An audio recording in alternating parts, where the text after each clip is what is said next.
Hi friends, ഇന്ന് ഞാൻ explain ചെയ്യാൻ പോകുന്നത് 2024 റീസെന്റ് ആയിട്ട് പുറത്തിറങ്ങിയ കഗുഡ എന്ന ഹിന്ദി മൂവിയാണ്. ഒരു ഗ്രാമവും ആ ഗ്രാമത്തിലെ ആൾക്കാർ ചെയ്ത കുറച്ച് കാര്യങ്ങൾ കൊണ്ട് അവർക്ക് ലഭിക്കുന്ന ഒരു ശാപവും. ആ ശാപം എന്തായിരുന്നു, ആ ശാപം കൊണ്ട് ആ നാട്ടുകാര് ഏതൊക്കെ രീതിയിൽ ബുദ്ധിമുട്ടുന്നു, ഇങ്ങനെയുള്ള കാര്യങ്ങളെല്ലാം പറയുന്ന ഒരു അടിപൊളി മൂവിയാണിത്. അപ്പൊ ഈ മൂവിയിലെ കഥ പൂർണ്ണമായിട്ട് മനസ്സിലാക്കണമെങ്കിൽ ഈ വീഡിയോ സ്കിപ്പാക്കാതെ കാണാൻ ശ്രമിക്കുക. നമുക്ക് നേരെ സ്റ്റോറി നോക്കാം. മൂവിയുടെ സ്റ്റാർട്ടിങ്ങില് ഒരു ചെറിയ ഗ്രാമം കാണിക്കുവാണ്. ഇപ്പൊ ഒരു വൃദ്ധൻ വന്ന് അവിടെ ബസ് ഇറങ്ങുന്നു. സമയം ഇരുട്ടാവാൻ തുടങ്ങിയിട്ടുണ്ടായിരുന്നു. അങ്ങനെ അത് കണ്ട് അയാൾ പെട്ടെന്ന് തന്നെ അയാളുടെ സൈക്കിൾ എടുത്തുകൊണ്ട് സ്പീഡിൽ അയാളുടെ വീട്ടിലേക്ക് സൈക്കിൾ എവിട്ടി പോവാണ്. റാത്തോടി എന്നാണ് ഈ ഗ്രാമത്തിന്റെ പേര്. അങ്ങനെ അയാൾ സൈക്കിൾ എവിട്ടി പോകുമ്പോ തന്നെ ആ ഗ്രാമത്തിന് നടുവിലുള്ള ഒരു തോട്ടത്തില് അയാൾ സൈക്കിൾ നിർത്തുന്നു. ആ തോട്ടത്തിൽ കണ്ടാ പേടി തോന്നിക്കുന്ന ഒരു വലിയ കോലം വെച്ചിട്ടുണ്ടായിരുന്നു. അങ്ങനെ അതിനെ ഒരു ഭയത്തോടു കൂടി നോക്കി അയാൾ പെട്ടെന്ന് വീണ്ടും സൈക്കിൾ എവിട്ടി പോവുകയാണ്. ആ ഗ്രാമത്തിൽ വലിയൊരു ക്ലോക്ക് ഉണ്ട്. 7 മണിയാവുമ്പോ അത് വലിയ ശബ്ദത്തിൽ അടിക്കാൻ തുടങ്ങുന്നു. ഈ സമയം ഗ്രാമത്തിലുണ്ടായിരുന്ന ആൾക്കാരെല്ലാം അവരവരുടെ വീട്ടിലെ വലിയ വാതിൽ അടയ്ക്കുകയും ചെറിയ വാതിൽ തുറന്നിടുകയും ചെയ്യുന്നു. ഇപ്പൊ ധൃതിയിൽ സൈക്കിൾ വിട്ട് വീട്ടിലേക്ക് എത്തി വൃദ്ധനും വീട്ടിൽ കയറി വലിയ വാതിൽ അടച്ച് ചെറിയ വാതിൽ തുറന്നിടുവാണ്. അങ്ങനെ സമയം 7:15 ആവുമ്പോൾ ആ ഗ്രാമത്തിലേക്ക് ഒരു ആത്മാവ് വരുന്നു. അങ്ങനെ ആത്മാവ് ആ ഗ്രാമത്തിലുള്ള ഓരോരോ വീടുകളിലായിട്ട് ആ ചെറിയ വാതിൽ തുറന്നു കിടപ്പില്ലേ എന്ന് ചെക്ക് ചെയ്യുവാണ്. എന്നാൽ ഒരേ ഒരു വീട്ടിൽ മാത്രം അങ്ങനെ ആ ചെറിയ വാതിൽ തുറന്നിട്ടിട്ടില്ലായിരുന്നു. കാരണം ആ സമയത്ത് ആ വീട്ടിലെ ചെറുപ്പക്കാരൻ ഒരു സ്ത്രീനോടൊപ്പം റൊമാൻസ് ചെയ്തുകൊണ്ടിരിക്കുകയായിരുന്നു. അതുകൊണ്ട് അയാൾ ആ കാര്യം മറന്നുപോയതാണ്. അങ്ങനെ 7:15 കഴിഞ്ഞ് അയാൾ ഫോൺ എടുക്കുമ്പോഴാണ് അയാൾ സമയം ശ്രദ്ധിക്കുന്നത്. അങ്ങനെ അയാൾ അയ്യോ അബദ്ധം പറ്റില്ല എന്നുള്ള രീതിയിൽ ഓടി വന്ന് വീടിന്റെ ചെറിയ വാതിൽ തുറക്കുന്നു. ഈ വീടിന്റെ മാത്രം ആ വാതിൽ തുറന്നു കിടക്കാത്തതുകൊണ്ട് ആത്മാവ് പുറത്ത് വെയിറ്റ് ചെയ്യുന്നുണ്ടായിരുന്നു. അങ്ങനെ അവനിപ്പോ വന്ന ഡോർ തുറന്നതും അവൻ കാണുന്നത് 2 കുഞ്ഞു കാലുകളാണ്. അത് ആത്മാവിന്റേതായിരുന്നു. അങ്ങനെ ഇപ്പൊ ആ കാലുകൾ വെച്ച് ആ ആത്മാവ് ആ ചെറുപ്പക്കാരനെ ചവിട്ടുവാണ്. അങ്ങനെ ആ സീയുടെ കട്ടായി അടുത്ത ദിവസം കാണിക്കുന്നത് അവന്റെ വീട്ടില് അവനെ വെള്ള വസ്ത്രമെല്ലാം ഉടുപ്പിച്ച് മാലയെല്ലാം ഇട്ട് അവന്റെ കുടുംബക്കാരും നാട്ടുകാരെല്ലാരും കൂടി കൂടിയിട്ട് എന്തൊക്കെയോ ചടങ്ങുകൾ ചെയ്യുന്നതായിട്ടാണ്. സംഭവം എന്താന്ന് നോക്കിയിട്ടുണ്ടെങ്കിൽ ഇന്നലെ ആത്മാവിന്റെ ചവിട്ട് വാങ്ങിയവന് മുതുകിൽ വലിയൊരു കൂന് വന്നിട്ടുണ്ട്. എല്ലാ ചൊവ്വാഴ്ചകളിലും 7 മണി to 7:15 വീടുകളുടെ ആ ചെറിയ വാതിൽ തുറന്നിട്ടിട്ടില്ലെങ്കിൽ അവിടെയുള്ള പുരുഷന്മാർക്ക് ഈ ആത്മാവിന്റെ ചവിട്ട് കിട്ടും. ചവിട്ടി കിട്ടിയ ഇങ്ങനെ കൂന് വരും. അതിനുശേഷം 13 ദിവസങ്ങൾക്കുള്ളിൽ ആ ചവിട്ട് കിട്ടിയാൽ മരിച്ചും പോകും. അതാണ് ആ നാടിന്റെ ശാപം. അങ്ങനെ ഇപ്പൊ ശരിക്കും പറഞ്ഞ ശാപം കിട്ടിയ യുവാവിന്റെ മരണാനന്തര ചടങ്ങുകളൊക്കെയാണ് അവിടെ നടന്നുകൊണ്ടിരിക്കുന്നതെന്ന് പറയാം. അങ്ങനെ ഇപ്പൊ മരണം കാത്തിരിക്കുന്ന ആ ചെറുപ്പക്കാരനെ കാണാൻ വേണ്ടി ഈ സമയം അവന്റെ ഫ്രണ്ട്സ് വരുന്നുണ്ട്. ആ ഫ്രണ്ട്സിന്റെ ഗ്യാങ്ങിലുള്ള ഇവനാണ് സണ്ണി. ഇവനാണ് നമ്മുടെ മൂവിലെ നായകൻ. അങ്ങനെ ആ സീനോട് കട്ടായി 13 ദിവസം കഴിഞ്ഞു പോകുന്നു. ശാപം കിട്ടിയോലെ തന്നെ 13 ദിവസം കഴിയുമ്പോൾ കറക്റ്റ് ആയിട്ട് ആ വ്യക്തി മരിച്ചു പോകുന്നുണ്ട്. അടുത്ത സീനില് ഒരു ചെറിയ കുട്ടീനെയും ഒരു മുത്തശ്ശനെയും കാണിക്കുന്നു. ആ കുട്ടി ഇപ്പൊ ആ മുത്തശ്ശനോട് ചോദിക്കുവാണ് ഈ ശാപമല്ലേ ഈ നാടിന് തന്നുകൊണ്ടിരിക്കുന്നത് ആരാണെന്ന്. അപ്പൊ ആ മുത്തശ്ശൻ പറയാണ് അത് കഗുഡ എന്ന് പറഞ്ഞൊരു ആത്മാവാണ്.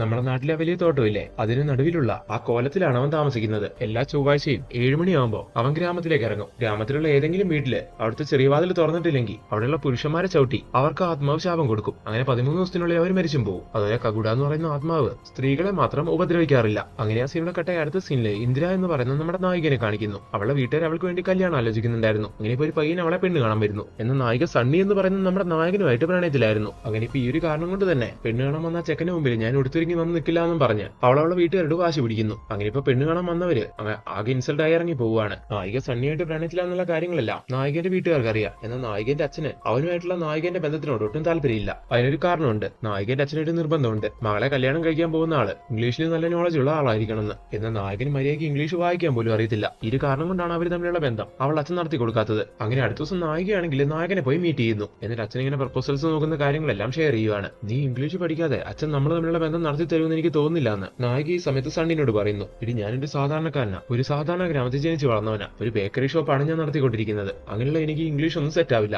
ഇങ്ങനെ സണ്ണി പറയുന്ന സമയത്ത് നീ അങ്ങനെയൊന്നും വിചാരിക്കല്ലേ, നിന്നെ ഇംഗ്ലീഷ് പഠിപ്പിക്കാൻ ഞാൻ ശ്രമിക്കാന്ന് ഈ സമയം നായിക പറയുന്നു. അതുപോലെ ഈ സണ്ണിന്റെ ഗ്രാമത്തില് അങ്ങനെ ഒരു ശാപം ഉണ്ടല്ലോ, ആ ശാപത്തിനെ പറ്റി നായികയ്ക്ക് അറിയാം. എന്നാൽ നായികയ്ക്ക് അതിലൊന്നും വിശ്വാസമില്ല. അതൊക്കെ ആൾക്കാരുടെ തെറ്റിദ്ധാരണയോ അറിയില്ലായ്മയൊക്കെയാണെന്നാണ് അവൾ വിചാരിച്ചുകൊണ്ടിരിക്കുന്നത്. പിന്നീട് കാണിക്കുന്ന നമ്മുടെ നായിക സണ്ണിനെ കൊണ്ട് ഇംഗ്ലീഷ് പഠിപ്പിക്കുന്നതാണ്. അങ്ങനെ കുറച്ച് കാര്യങ്ങളൊക്കെ പഠിച്ച് അടുത്ത ദിവസം നായകനാണെങ്കിൽ നായകന്റെ അച്ഛനെ പോയി കാണുന്നു. അപ്പൊ അയാൾ നായകനെ ടെസ്റ്റ് ചെയ്യാൻ വേണ്ടി ഒരു എസ്സേ എടുത്ത് കൊടുത്തിട്ട് ഇത് വായിക്കാൻ പറയുന്നു. അങ്ങനെ ഇംഗ്ലീഷിലെ നായകൻ അറിയുന്ന രീതിയിലൊക്കെ അത് വായിക്കുന്നുണ്ടെങ്കിലും അത് ഫ്ലോപ്പ് ആവുകയാണ്. അങ്ങനെ അടുത്ത സീനിലാകെ സങ്കടപ്പെട്ടിരിക്കുന്ന നായകന്റെ അടുത്തേക്ക് നായിക വരുന്നു. എന്നിട്ട് അവനോട് പറയാണ് ഇനി എന്തായാലും അച്ഛൻ നമ്മുടെ ബന്ധത്തിനോട് സപ്പോർട്ട് ചെയ്യുന്നു എനിക്ക് തോന്നുന്നില്ല. അതുകൊണ്ട് മറ്റൊന്നും ആലോചിക്കാതെ നമുക്ക് വിളിച്ചോടാം, ആരും അറിയാതെ കല്യാണം കഴിക്കാം. എന്തായാലും എന്റെ അമ്മ എനിക്ക് സപ്പോർട്ടാണ്. ഇത് കേട്ട സണ്ണി ഇന്ന് അങ്ങനെ ചെയ്യാന്ന് പറയുന്നു. സണ്ണിന്റെ വീട്ടിൽ അവന്റെ അച്ഛൻ മാത്രമേ ഉള്ളൂ. അങ്ങനെ അച്ഛനോട് ഈ കാര്യം ഒന്ന് പറയണ്ടേന്ന് സണ്ണി ഈ സമയം അവന്റെ ഫ്രണ്ടിനോട് ചോദിക്കുന്നു. നീ ഇപ്പൊ അച്ഛനോട് നേരത്തെ തന്നെ ഇത് പറഞ്ഞു കോളവാക്കണ്ട. കല്യാണം കഴിച്ച് അവളെയും കൂട്ടിക്കൊണ്ട് വീട്ടിലേക്ക് ചെല്ലുമ്പോൾ നിന്റെ അച്ഛൻ ഈ കാര്യം അറിഞ്ഞാൽ മതി. അയാൾ എന്തായാലും അക്സെപ്റ്റ് ചെയ്യാതിരിക്കില്ല എന്നൊക്കെ ഫ്രണ്ട് പറഞ്ഞു കൊടുക്കുന്നു. അങ്ങനെ അടുത്ത ദിവസം അതൊരു തിങ്കളാഴ്ച ദിവസമായിരുന്നു. എന്നിട്ട് ജോത്സ്യനെ പോയി കണ്ട് അവരൊരു മുഹൂർത്തം നോക്കുവാണ്. അതിന്റെ അടുത്ത ദിവസം അതായത് ചൊവ്വാഴ്ച ദിവസം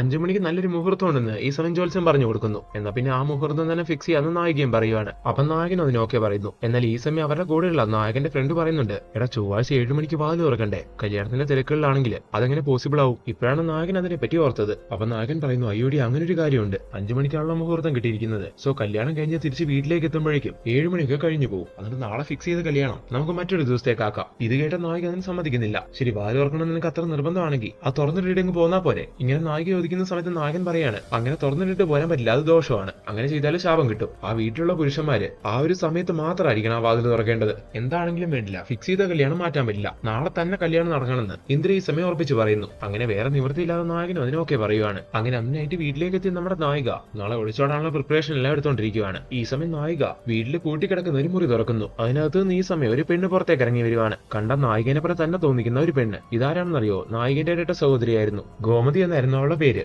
ഗോമതിക്ക് എന്തോ ഒരു പ്രശ്നമുണ്ട്, അതുകൊണ്ട് കുറെ നാളായിട്ട് അവൾ ഈ മുറി തന്നെ കൂട്ടി കെട്ടിയിരിപ്പാണ്, പുറത്തേക്കൊന്നും ഇറങ്ങാറില്ല. ഇന്ദ്ര എന്ത് കാര്യം ഉണ്ടെങ്കിലും ഗോമതിനോട് ഷെയർ ചെയ്യും. ഇപ്പൊ അവളുടെ അടുത്തേക്ക് വന്ന് അവളെ മുറിയിൽ നിന്ന് പുറത്തിറക്കിയതും നാളെ ഒളിച്ചോടുന്ന കാര്യം പറയാനാണ്. അങ്ങനെ ഇപ്പൊ ഗോമതി അവളെ അനുഗ്രഹിക്കുന്നു. എന്നിട്ട് ആ മുറിയിലേക്ക് തന്നെ തിരിച്ചു കയറുവാണ്. എന്നിട്ട് ഇന്ദ്രനോട് ഇനി നീ കഥ കടച്ചോളാനും പറയുന്നു. അങ്ങനെ ആ സീനോട് കട്ടെ അടുത്ത ദിവസം കാണിക്കുവാണ്. ഇപ്പൊ വീട്ടിൽ നിന്ന് കല്യാണത്തിന് വേണ്ടി ഇറങ്ങാൻ തുടങ്ങുവാണ് നായകൻ. നായകന്റെ വീട്ടിൽ അവനെ കൂടാതെ അവന്റെ അച്ഛനും കൂടി ഉണ്ടെന്ന് പറയുന്നുണ്ടായിരുന്നല്ലോ. സോ ഇന്ന് ഈവനിങ് 7 മണിക്ക് അച്ഛനോട് കഥ തുറക്കാൻ ഏൽപ്പിച്ചിട്ട് പോവാന്നൊക്കെ വിചാരിച്ചാണ് നായകൻ ഇറങ്ങാൻ തുടങ്ങുന്നത്. എന്നാൽ നായകൻ ഇറങ്ങുന്ന അതേ സമയം തന്നെ അച്ഛനാണെങ്കിൽ വേറെ എവിടെയൊക്കെ പോവാൻ വേണ്ടി ഇറങ്ങാൻ തുടങ്ങുവാണ്. ഇത് കണ്ട നായകൻ അച്ഛൻ എവിടേക്ക് പോകുന്നു? എനിക്കിന്ന് അർജന്റ് ആയിട്ടുള്ള ഒരു പ്രോഗ്രാം ഉണ്ട്, സോ പോവാതിരിക്കാൻ പറ്റില്ല, അതുകൊണ്ട് അച്ഛൻ ഇന്ന് വീട്ടിൽ തന്നെ ഉണ്ടാവണം, ഈവനിങ് അച്ഛൻ വേണം കഥ തുറക്കാനെന്നൊക്കെ നായകൻ പറയുന്നു. പറ്റത്തില്ല, എനിക്കിന്ന് കുറച്ച് കൂടുതൽ തിരക്കുണ്ടെന്നും പറഞ്ഞ് അച്ഛനാണെങ്കിൽ നായകന്റെ വാക്കും കേൾക്കാതെ അവിടെ നിന്ന് ഇറങ്ങുന്നു. കല്യാണത്തിന്റെ കാര്യങ്ങളൊന്നും തൽക്കാലത്തേക്ക് അച്ഛനെ അറിയിക്കണ്ടെന്ന് പറഞ്ഞുകൊണ്ട് നായകൻ ആ കാര്യം പറയാനും പറ്റുന്നില്ല. അങ്ങനെ നായകൻ വീട്ടിൽ തനിച്ചാവുകയാണ്. ഫിക്സ് ചെയ്ത കല്യാണത്തിന് നായകനെ പോവാതിരിക്കാനും കഴിയില്ല. അങ്ങനെ ഇപ്പൊ രണ്ടും കൽപ്പിച്ച് നായകൻ അവിടേക്ക് ഇറങ്ങുന്നു. പോയി പെട്ടെന്ന് കല്യാണം കഴിച്ച് മാക്സിമം പെട്ടെന്ന് തിരിച്ചു വരാം, എന്നിട്ട് കഥ തുറക്കാന്നൊക്കെയാണ് നായകൻ വിചാരിക്കുന്നത്. അങ്ങനെ അടുത്ത സീനിലെ നായകനാണെങ്കിൽ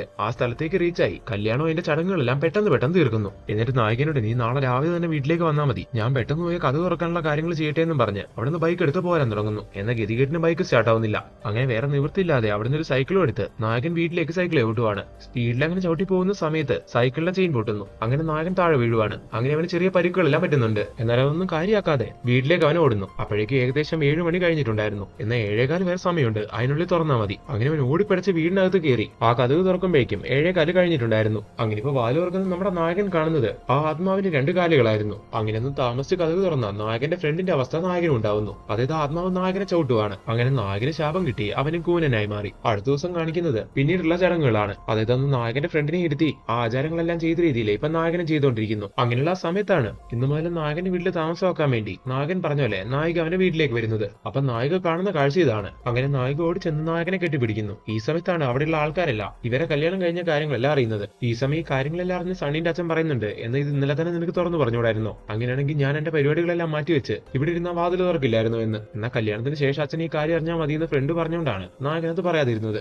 ഇനി എന്തായാലും നായകന് 13 ദിവസം കൂടെ ഉള്ളൂ. അങ്ങനെ എല്ലാവരും നായകനോട് പറയുന്ന സമയം നായിക പറയാണ്, ഇത് ശാപമൊന്നുമല്ല, ഇതെന്തോ അസുഖമാണ്. നിങ്ങൾ ഇന്നേ വരെ ഇതേപോലെ സംഭവിച്ച ആരെങ്കിലും ഡോക്ടറെ കാണിച്ചിട്ടുണ്ടോ? അങ്ങനെ കാണിക്കാത്തതാണ് നിങ്ങൾക്ക് പറ്റിയ തെറ്റ്. ഇവനെ ഞാൻ കൊണ്ടുപോയി നല്ലൊരു ഡോക്ടറെ കാണിക്കും, ഇവന്റെ ഈ അസുഖവും മാറ്റിയെടുക്കും, കണ്ടോളാൻ പറഞ്ഞ് അടുത്ത സീനിൽ അവനെയും കൂട്ടി നായിക ഒരു വലിയ ഡോക്ടറെ പോയി കാണുന്നു. എന്നിട്ട് ഈ കാര്യങ്ങളെല്ലാം പറഞ്ഞ് അവനെ ചെക്ക് ചെയ്യിപ്പിക്കുകയാണ്. അങ്ങനെ അവനെ ചെക്ക് ചെയ്തിട്ട് ആ ഡോക്ടർ പറയുന്നുണ്ട്, ഇത് വലിയ പ്രശ്നമുള്ള കാര്യമൊന്നുമല്ല, ഇവന്റെ മുതുകിലേക്ക് കൂന് ഈസി ആയിട്ട് റിമൂവ് ചെയ്ത് കളയാൻ കഴിയുമെന്ന്. അങ്ങനെ ഇത് കേട്ട് അവർ സന്തോഷിക്കുന്നു. അങ്ങനെ ഒരു സർജറിയിലൂടെ നായകന്റെ കൂൻ മാറ്റിയെടുക്കുവാണ്. അങ്ങനെ ഈ ഒരു കാര്യം കൊണ്ട് നായിക ഒരുപാട് സന്തോഷിക്കുന്നു. അതുപോലെ തന്നെ നായകനെ സന്തോഷിക്കുവാണ്. അവന്റെ ശാപം മാറി എന്നൊക്കെയാണ് അവൻ വിചാരിക്കുന്നത്. എന്നാൽ ആശുപത്രി വിട്ടു വരുന്നതിന് മുമ്പ് തന്നെ നായകന്റെ പുറത്ത് വീണ്ടും ആ കൂനുണ്ടായി വരുന്നു. അങ്ങനെ ഈ സമയത്ത് നായികയ്ക്ക് ബോധ്യപ്പെടുന്നു, അപ്പൊ താൻ വിചാരിച്ച പോലെ ഇതൊരു രോഗമല്ല, ശരിക്കും ശാപം തന്നെയാണെന്ന്. അങ്ങനെ ഇപ്പൊ ആകെ സങ്കടത്തോടു കൂടി നായകനെ ഡിസ്ചാർജ് ചെയ്ത് നായകൻ നാട്ടിലേക്ക് പോകാൻ തുടങ്ങുവാണ്. ഈ സമയം ഒരു സെക്യൂരിറ്റിക്കാരൻ ഇവരുടെ ഈ കാര്യങ്ങളെല്ലാം ശ്രദ്ധിച്ചിട്ട് ഇന്ദ്രന്റെ അടുത്ത് വന്ന് സംസാരിക്കുവാണ്. നിങ്ങളുടെ ഈ പ്രശ്നങ്ങളെല്ലാം സോൾവ് ചെയ്യാൻ ഒരു വഴിയുണ്ട്, നിങ്ങൾക്ക് ആവശ്യമെങ്കിൽ ഈ കാർഡിലുള്ള നമ്പറിൽ വിളിച്ചാൽ മതി എന്നും പറഞ്ഞ് അവളുടെ കയ്യിൽ ഒരു കാർഡും കൊടുക്കുന്നു. അങ്ങനെ നായിക അതും വാങ്ങിയാണ് പോകുന്നത്. അടുത്ത സീനില് നായകനെയും കൊണ്ട് നായിക അവന്റെ ഫ്രണ്ടും കൂടി നാട്ടിലേക്ക് എത്തുന്നതായിട്ട് കാണിക്കുന്നു. ഈ സമയം സണ്ണിക്ക് കിട്ടിയ ശാപമെല്ലാം മാറിയെന്നും വിചാരിച്ച് നാട്ടുകാരൊക്കെ ഒരുപാട് സന്തോഷത്തിലായിരുന്നു. എന്നാൽ അവനെ വീണ്ടും ആ ഒരു അവസ്ഥയെ കണ്ടപ്പോൾ നാട്ടുകാർ അകഞ്ഞെട്ടിത്തിരിക്കുന്നു. അപ്പൊ ആ ശാപ ആ നാടിനെ വിട്ടു പോകില്ല എന്നുള്ള കാര്യം ഈ സമയം എല്ലാവരും മനസ്സിലാക്കി. ഇന്ദ്ര ആകെ സങ്കടത്തിലായിരുന്നു. അങ്ങനെ ഇന്ദ്ര രണ്ടും കൽപ്പിച്ച് ഹോസ്പിറ്റലിൽ വെച്ച് കണ്ട വ്യക്തി അവൾക്ക് കൊടുത്ത ആ കാർഡ് എടുക്കുന്നു. എന്നിട്ട് അതിൽ കോൺടാക്ട് ചെയ്യുവാണ്. എന്നിട്ട് ഈ കാര്യത്തിൽ ഹെൽപ്പ് ചെയ്യണമെന്ന് പറയുന്നു. അങ്ങനെ ആ കോള് കിട്ടിയതും അയാൾ അങ്ങനെ നേരെ അവരുടെ നാട്ടിലേക്ക് എത്തുവാണ്. ഈ വ്യക്തിന്റെ പേര് വിക്ടർ എന്നാണ്. ഇയാൾ ഒരു ഗോസ്റ്റ് ഹണ്ടർ ആണ്. ഇതുപോലെ മനുഷ്യന്മാരെ ശല്യം ചെയ്യുന്ന ഗോസ്റ്റുകളുമായിട്ട് കണക്ട് ആയി അവർ പറയാൻ ആഗ്രഹിക്കുന്ന കാര്യങ്ങൾ മനസ്സിലാക്കിയെടുത്ത് അവരുടെ പ്രശ്നം സോൾവ് ചെയ്ത് കൊടുത്ത് അവരുണ്ടാക്കുന്ന ആ പ്രശ്നങ്ങളെല്ലാം ആ ഒരു രീതിക്കായിരുന്നു വിക്ടർ തീർത്തു കൊടുക്കുന്നുണ്ടായിരുന്നത്. അങ്ങനെ ഇപ്പൊ ഈ നാട്ടിലേക്ക് എത്തിയ വിക്ടർക്ക് ഇന്ദ്രൻ നായകനും കൂടെ കൂടിയിട്ട് ആ നാടിനെ പറ്റിയും ആ നാടിന്റെ ആ ശാപത്തിനെ പറ്റി എല്ലാം പറഞ്ഞു കൊടുക്കുന്നു. കഗുഡ എന്ന് പറയുന്ന ആത്മാവുള്ളത് ആ നാട്ടിലെ ആ തോട്ടത്തിലുള്ള ആ വലിയ കോലത്തിലാണെന്ന് പറയുന്നുണ്ടായിരുന്നല്ലോ. അങ്ങനെ ഇപ്പൊ അവരെയും കൂട്ടി ഒരു എക്യുപ്മെന്റും എടുത്ത് വിക്ടർ അവിടേക്ക് എത്തുവാണ്. ഗോസ്റ്റ് ഉള്ള സ്ഥലം ഇൻഡിക്കേറ്റ് ചെയ്യുന്ന അത്തരത്തിലുള്ള ഒരു എക്യുപ്മെന്റ് ആയിരുന്നു അത്. അങ്ങനെ ഇപ്പൊ കറക്റ്റ് ആ സ്ഥലത്തേക്ക് എത്തുമ്പോൾ ഗോസ്റ്റ് അവിടെ ഉണ്ടെന്നുള്ള രീതിയിൽ ആ മെഷീൻ ഇൻഡിക്കേറ്റ് ചെയ്യുന്നുണ്ട്. അങ്ങനെ വിക്ടർ അവിടെ നിന്ന് ആ ഗോസ്റ്റുമായിട്ട് കണക്ട് ആവാൻ ശ്രമിക്കുന്നു. അങ്ങനെ ആ ഗോസ്റ്റ് ലാസ്റ്റ് വിക്ടറിനോട് പറയുന്നുണ്ട് ഗുഗു എന്ന് പറയുന്ന ഗുസ്തിക്കാരന്റെ കിണറ്റില് എന്തോ ഒന്നുണ്ടെന്ന്. അങ്ങനെ ഇപ്പൊ ഇത് കേട്ട വിക്ടറും നായകനും നായികയും പിന്നെ ഫ്രണ്ടൊക്കെ അടുത്ത സീനിൽ നേരെ അവിടേക്ക് എത്തുന്നു. ഗുഗു എന്ന് പറയുന്ന ഗുസ്തിക്കാരൻ ആ നാട്ടിൽ ആർക്കെങ്കിലും നടുവേനയൊക്കെ ഉണ്ടെങ്കിൽ അതെല്ലാം തിരുമ്പി ശരിയാക്കി കൊടുക്കുന്ന ഒരു വ്യക്തി കൂടിയായിരുന്നു. അങ്ങനെ ഈ വ്യക്തിയുമായിട്ട് ഈ ഗോസ്റ്റിന് എന്താ കണക്ഷൻ എന്ന് ഈ സമയത്ത് അവർ ആലോചിക്കുന്നുണ്ട്. എന്തായാലും ആ കിണറ്റിന്റെ കാര്യമാണല്ലോ ഗോസ്റ്റ് പറഞ്ഞിട്ടുണ്ടായിരുന്നത്. അങ്ങനെ ഇപ്പൊ ആ കിണറ്റിലിറങ്ങി ചെക്ക് ചെയ്യാൻ വേണ്ടി അവർ തീരുമാനം എടുക്കുന്നു. അത് വെള്ളമൊന്നും ഇല്ലാതെ കിടക്കുന്ന ഒരു കിണറായിരുന്നു. അങ്ങനെ ഇപ്പൊ ആ കിണറ്റിലിറങ്ങി ആ കിണറ്റിന്റെ അടിഭാഗം കുറച്ച് കുഴിക്കുന്ന സമയം അവർക്ക് അവിടുന്ന് 2 അസ്ഥികൂടം കിട്ടുന്നു. അതിലൊരു അസ്ഥികൂടത്തിന്റെ തലയിൽ ഒരു തൊപ്പി ഉണ്ടായിരുന്നു. അങ്ങനെ ഇത് ശ്രദ്ധിക്കുന്ന വിക്ടർ ആ തൊപ്പി എടുത്തു വെക്കുന്നു. അതിനുശേഷം അവരവിടുന്ന് തിരിച്ചു പോവുകയും ചെയ്യുവാണ്. ഇപ്പൊ വിക്ടർ കിട്ടിയ തൊപ്പി വെച്ചിട്ട് ഒരു അന്വേഷണം തുടങ്ങാന്ന് വിചാരിക്കുന്നു. അതൊരു സർക്കസുകാരന്റെ തൊപ്പിയായിരുന്നു. അങ്ങനെ അതിന്റെ കാര്യങ്ങളെല്ലാം അവിടെ നടന്നുകൊണ്ടിരിക്കുന്ന അതേ സമയം തന്നെ ഇന്ദ്രന്റെ അച്ഛനും അമ്മയും അവളെ കാണാൻ വേണ്ടി അവിടേക്ക് എത്തുവാണ്. എന്തായാലും സണ്ണി കുറച്ചു ദിവസം കഴിയുമ്പോൾ മരിക്കുമല്ലോ, അപ്പൊ മകളെ ഇവർക്ക് തിരിച്ചും കിട്ടും. അങ്ങനെയാണെങ്കിൽ അവളെ കൊണ്ട് പുതിയൊരു വിവാഹം കഴിപ്പിക്കാൻ വേണ്ടി അതിന്റെ കാര്യങ്ങളെ പറ്റി എല്ലാം ചർച്ച ചെയ്യാൻ വേണ്ടിയാണ് അവരിവിടേക്ക് വന്നത്. അങ്ങനെ ഇപ്പൊ നായകനെ വെച്ച് അവനെ കൺവിൻസ് ചെയ്ത് അവളോട് സംസാരിക്കാനൊക്കെ അവർ ഒരുപാട് ശ്രമിക്കുന്നു. അടുത്ത സീനിൽ വിക്ടറെ കാണിക്കുന്നു. വിക്ടർ ആ സർക്കസുകാരന്റെ തൊപ്പി വെച്ച് അതിനെപ്പറ്റിയുള്ള കുറച്ച് കാര്യങ്ങളെല്ലാം കണ്ടുപിടിക്കുന്നു. അന്ന് ആ സർക്കസ് നടത്തിക്കൊണ്ടിരുന്ന ആള് ഇന്നും ജീവിച്ചിരിപ്പുണ്ട്. അങ്ങനെ ഇപ്പൊ അയാളെ കണ്ടുപിടിച്ച്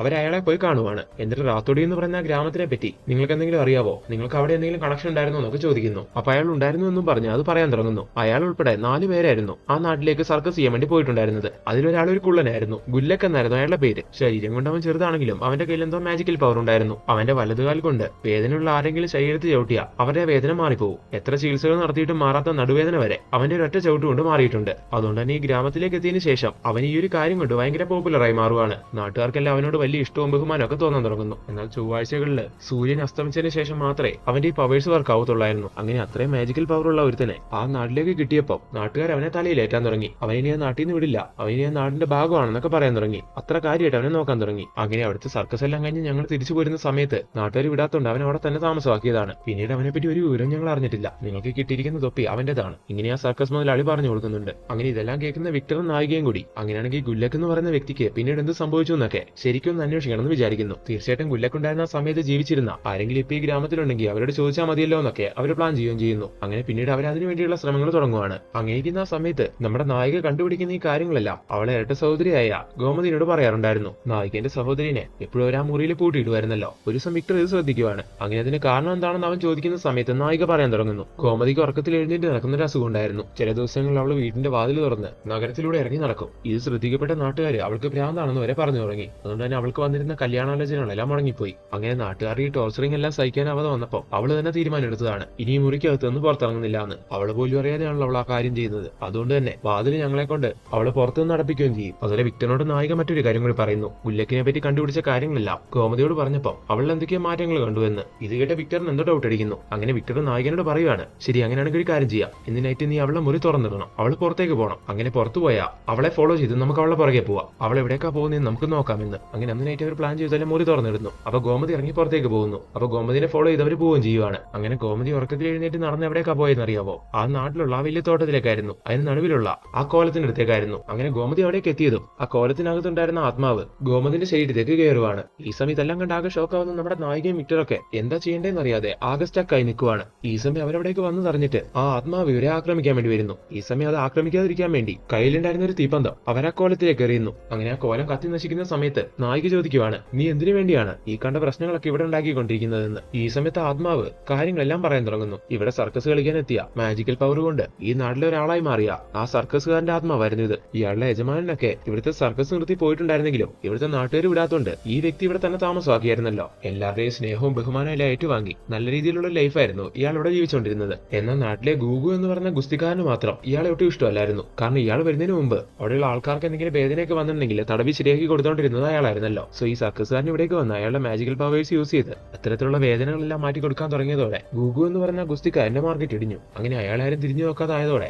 അയാൾക്ക് എന്നോട് ഭയങ്കര ദേഷ്യമായി. അയാൾ എന്നെ നാട് കടത്താൻ വേണ്ടി ഒരുപാട് ശ്രമിച്ചിരുന്നു. എന്നൊന്നും നടക്കാതാവാതെ വന്നപ്പോൾ അയാൾ ഒരു കാര്യം ചെയ്തു. അതെന്താന്ന് നോക്കിയിട്ടുണ്ടെങ്കിൽ നാട്ടിൽ ഞാനുമായിട്ട് നല്ല ഫ്രണ്ട്ഷിപ്പ് ഉണ്ടായിരുന്ന ഷിബു എന്ന് പറയുന്ന ഒരു പയ്യനുണ്ടായിരുന്നു. അവന്റെ അമ്മയുടെ പേര് ഗംഗ എന്നായിരുന്നു. അവരൊരു വിധവയായിരുന്നു. അങ്ങനെയിരിക്കുന്ന ഒരു ദിവസം ഷിബു എന്നെ വന്ന് വിളിച്ചു. അവന്റെ അമ്മ ഗംഗയ്ക്ക് നടുവിന് ഭയങ്കര വേദനയാണെന്ന്, ഒന്ന് വന്നത് മാറ്റി കൊടുക്കണമെന്നും പറഞ്ഞ്. എന്നാൽ അയാൾ സ്ത്രീകളെ ചവിട്ടി അവരുടെ വേദന മാറ്റാറില്ലായിരുന്നു. എന്നാലും ഷിബു വന്ന് കരഞ്ഞ് ഈ കാര്യങ്ങളെല്ലാം പറയുമ്പോൾ വേറെ നിവൃത്തിയില്ലാതെ അയാൾക്ക് അവിടേക്ക് പോകേണ്ടി വരുന്നു. അങ്ങനെ വീട്ടിലെത്തി അവരെ ചവിട്ടി അവരുടെ വേദനയെല്ലാം അയാൾ മാറ്റി കൊടുക്കുവാണ്. എന്നാൽ ഈ സമയം ഈ കാര്യങ്ങളെല്ലാം ഗൂഗു എന്ന് പറഞ്ഞ ഗുസ്തിക്കാരൻ അറിയുന്നു. അങ്ങനെ അയാൾ എന്നെ കൊടുക്കാൻ വേണ്ടി നാട്ടുകാരെയും കൂട്ടിക്കൊണ്ട് വീട്ടിലേക്ക് വരുവാണ്. വിധവയായ ഗംഗയ്ക്കും എനിക്കും എന്ത് ഇല്ലീഗൽ റിലേഷൻ ഉണ്ടെന്നും പറഞ്ഞ് അയാൾ നാട്ടുകാരെ ഇളക്കി വിട്ടു. അങ്ങനെ അത്രയും നാളും എന്നെ ഒരുപാട് ബഹുമാനത്തോടു കൂടി കണ്ടിരുന്ന നാട്ടുകാര് എനിക്കെതിരെ തിരിഞ്ഞു. അവരെന്നെ ഒരുപാട് തല്ലി. അങ്ങനെ നാട്ടുകാരുടെ തല്ലുകൊണ്ട് ഞാൻ രക്ഷിക്കണേന്നും പറഞ്ഞ് ഓരോരോ വീടിന്റെ വീടിന്റെയും വാതിലിൽ പോയി മുട്ടി. എന്നാൽ ആരും വാതിൽ തുറന്നില്ല. അങ്ങനെ ഓടി ഓടി ക്ഷീണിതനായി ഞാൻ ഈ തോട്ടത്തിലെ ഈ കോലത്തിനടുത്ത് വന്നിരുന്നു. ഒരുപാട് പരിക്ക് പറ്റിയോണ്ട് തന്നെ ഇവിടെ വെച്ച് എന്റെ ജീവൻ നഷ്ടമായി. അതുപോലെ നാട്ടുകാരെ ഗംഗനെയും മകനെ കൊന്നു കളഞ്ഞു. അങ്ങനെ അന്നൊരു അഭയത്തിന് വേണ്ടി ഈ ഗ്രാമത്തിലെ എല്ലാ വീടിന്റെയും വാതിലിൽ മുട്ടിയ എനിക്ക് അവരഭയം തന്നില്ല. എന്ന് ഇന്ന് എന്നെ പേടിച്ച് അവരെല്ലാരും ഒരു പ്രത്യേക സമയത്ത് വാതിൽ തുറന്നിടുന്നു. ചൊവ്വാഴ്ചകളിൽ എനിക്ക് വേണ്ടി വാതിൽ തുറക്കാത്ത ആരെങ്കിലും ഉണ്ടെങ്കിൽ അവരെ ഞാൻ എന്റെ കാലുകൾ കൊണ്ട് ചവിട്ടും. അതിലൂടെ അവർക്ക് എല്ലാവർക്കും കൂനി വരും. അങ്ങനെ 13 മണിക്കൂറുകൾ കൊണ്ട് ഞാൻ അനുഭവിച്ച വേദന 13 ദിവസങ്ങൾ അനുഭവിച്ച് അവർ മരിക്കും. ഇതാണ് ഞാൻ അവർക്ക് കൊടുത്തിരിക്കുന്ന ശാപം. അങ്ങനെ ഈ കാര്യങ്ങളെല്ലാം കേട്ട വിക്ടർ ഗോമതിന്റെ ശരീരത്തിലുള്ള ആത്മാവിനോട് ഈ ശാപങ്ങൾ എങ്ങനെ തീരും ചോദിക്കുന്നു. അപ്പൊ ഗുല്ലക്കിന്റെ ആത്മാവ് പറയുകയാണ് ഈ ശാപം തീരില്ല. ഇത് കേട്ട് അവരാണെങ്കിൽ ആകെ അന്തം വിട്ടു നിൽക്കുന്ന അതേ സമയം തന്നെ ഗോമതിന്റെ ശരീരത്തിൽ നിന്ന് ഗുല്ലക്കിന്റെ ആത്മാവ് ഇറങ്ങി പോകുന്നു. അടുത്ത സീനിൽ വിക്ടറിനെയും നായികനെയൊക്കെ കാണിക്കുവാണ്. അവരിപ്പോ ഇങ്ങനെ തിങ്ക് ചെയ്യുന്നു എങ്ങനെ ഈ ശാപത്തിൽ നിന്ന് ഈ നാടിനെ മുക്തമാക്കാന്ന്. അപ്പോഴാണ് മറ്റൊരു കാര്യം അവർ ആലോചിക്കുന്നത്. ഗുല്ലക്കിന്റെ ശക്തി മുഴുവൻ അവന്റെ വലതേ കാലിലാണെന്ന് പറയുന്നുണ്ടായിരുന്നല്ലോ. ആ കാല് വെച്ചല്ലേ അവൻ എല്ലാരും ചവിട്ടാറ്. അപ്പൊ അവന്റെ ആ കാല് മുറിച്ചു കളഞ്ഞ അവന്റെ ആത്മാവ് ഇവിടം വിട്ടു പോകും. അങ്ങനെ ഈ നാടിന്റെ ശാപമോക്ഷം കിട്ടും. അങ്ങനെയാണെങ്കിൽ ആ ഒരു കാര്യം തന്നെ ചെയ്യാൻ അവർ തീരുമാനിക്കുന്നു. അങ്ങനെ ഒരുപാട് കഷ്ടപ്പെട്ട് ഗുല്ലക്കിന്റെ ആത്മാവിനെ വീണ്ടും അവർ അവിടേക്ക് എത്തിക്കുവാണ്. എന്നിട്ട് അവർ ഒരുപാട് കഷ്ടപ്പെട്ട് അവന്റെ ആ വലത് കാല് മുറിക്കാൻ ശ്രമിക്കുന്നു. എന്ന് ഇത് മനസ്സിലാക്കിയ ഗുല്ലക്കാണെങ്കിൽ അവരുടെ കയ്യിൽ നിന്ന് ഒഴിഞ്ഞു മാറാൻ വേണ്ടി ഒരുപാട് ശ്രമിക്കുവാണ്. ഒരു ഘട്ടത്തിൽ ദേഷ്യം വരുന്ന ഗുല്ലക്കാണെങ്കിൽ ഇവരെ ആക്രമിക്കാൻ തുടങ്ങുന്നു. ഈ സമയം വിക്ടർ പറയുന്നുണ്ട് അന്ന് ജീവിച്ചിരുന്ന നാട്ടുകാര് നിങ്ങളോട് ചെയ്തു തെറ്റായിരിക്കാം. എന്നാൽ അതിന്റെ പേരിൽ അന്ന് മുതൽ ഇന്ന് വരെ ഈ നാടിനെ തന്നെ ഇങ്ങനെ ഉപദ്രവിക്കുന്നത് ശരിയല്ല. എന്നാൽ വിക്ടർ ഇങ്ങനെയൊക്കെ പറയുന്നുണ്ടെങ്കിലും ഗുല്ലക്ക് അത് കേൾക്കാൻ തയ്യാറാവുന്നില്ല. ഈ സമയത്ത് രണ്ടും കൽപ്പിച്ച് നമ്മുടെ നായിക പുറകിലൂടെ വന്ന് ഗുല്ലക്കിന്റെ വലത് കാലം മുറിക്കുന്നു. അതോടുകൂടി ഗുല്ലക്കിന്റെ ആത്മാവിന് മുക്തി കിട്ടുകയും അത് അവിടെ വിട്ടു പോവുകയും ചെയ്യുന്നു. അതോടുകൂടി ആ നാടിന്റെ ശാപമോക്ഷം മാറുന്നു. ഇന്ന് സണ്ണിയുടെ 13ാമത്തെ ദിവസമായിരുന്നു. സണ്ണി ശരിക്കും പറഞ്ഞാൽ ഇന്ന് മരിക്കേണ്ടതാണ്. എന്നാൽ ഇവരിപ്പോ ഇങ്ങനെ ഒരു കാര്യം ചെയ്ത് ഗുല്ലക്കിന്റെ ആത്മാവിന് മുക്തി കൊടുത്തോണ്ട് ശാപമോക്ഷം മാറിയോണ്ട് സണ്ണിയും രക്ഷപ്പെടുന്നു. അങ്ങനെ ഇപ്പൊ സന്തോഷം കൊണ്ട് നമ്മുടെ നായകനെ കെട്ടിപ്പിടിക്കുന്നു. ഇത്തരം വലിയൊരു കാര്യത്തിൽ നിന്ന് ഈ നാടിനെ സേവ് ചെയ്ത വിക്ടറിനോട് നാട്ടുകാരെല്ലാവരും നന്ദിയും പറയുന്നു. അങ്ങനെ എല്ലാ പ്രശ്നങ്ങളും തീർന്ന് എല്ലാവരും നോർമലായിട്ട് ജീവിക്കാൻ തുടങ്ങുന്നു. വിക്ടർ ഇടയ്ക്ക് വരാന്നുള്ള രീതിയിൽ ആ നാട് വിട്ടുപോവുകയും ചെയ്യുന്നു. അങ്ങനെ അവിടെ നിന്ന് കുറച്ചു നാൾ കഴിഞ്ഞതും ഒരു ചൊവ്വാഴ്ച ദിവസം 7 മണി കഴിഞ്ഞ സമയത്ത് ആരോ വന്നൊരു വൃദ്ധന്റെ വാതിൽ തട്ടുന്നു. അങ്ങനെ വൃദ്ധം വന്ന് നോർമലായിട്ട് വാതിൽ തുറക്കുവാണ്. അപ്പൊ അയാൾ ഒരു കാഴ്ച കണ്ട് അകഞ്ഞെട്ടുന്നു. അദ്ദേഹം നാട് വിട്ടു പോയി എന്ന് വിചാരിച്ച ആ ഗുല്ലക്കായിരുന്നു അത്. അങ്ങനെ ഗുല്ലക്ക് വീണ്ടും തിരിച്ചു വന്നു. ഇനി ആ നാട്ടിൽ പ്രശ്നം തുടങ്ങുമെന്ന് കാണിച്ചുകൊണ്ട് ഇത് ഈ മൂവിയുടെ സെക്കൻഡ് പാർട്ടിലേക്ക് ലീഡ് ചെയ്തുകൊണ്ട് അങ്ങനെ ഈ മൂവി എൻഡ് ചെയ്യുന്നു. അപ്പോൾ ഫ്രണ്ട്സ് എങ്ങനെയുണ്ടായിരുന്നു ഈ മൂവി? നിങ്ങൾക്ക് എല്ലാവർക്കും ഈ മൂവി ഇഷ്ടമായോ? നിങ്ങൾക്ക് ഈ മൂവി കണ്ടപ്പോൾ തോന്നിയ കാര്യങ്ങൾ തീർച്ചയായിട്ടും കമന്റ് ചെയ്യണം. അതുപോലെ ഞങ്ങളുടെ ചാനൽ സബ്സ്ക്രൈബ് ചെയ്ത് ഞങ്ങളെ സപ്പോർട്ട് ചെയ്യണം. ഇനി ഇതുപോലുള്ള പുതിയ വീഡിയോസ് ആയിട്ട് കാണും വരെ എല്ലാവർക്കും ടാറ്റ ബൈ ബൈ.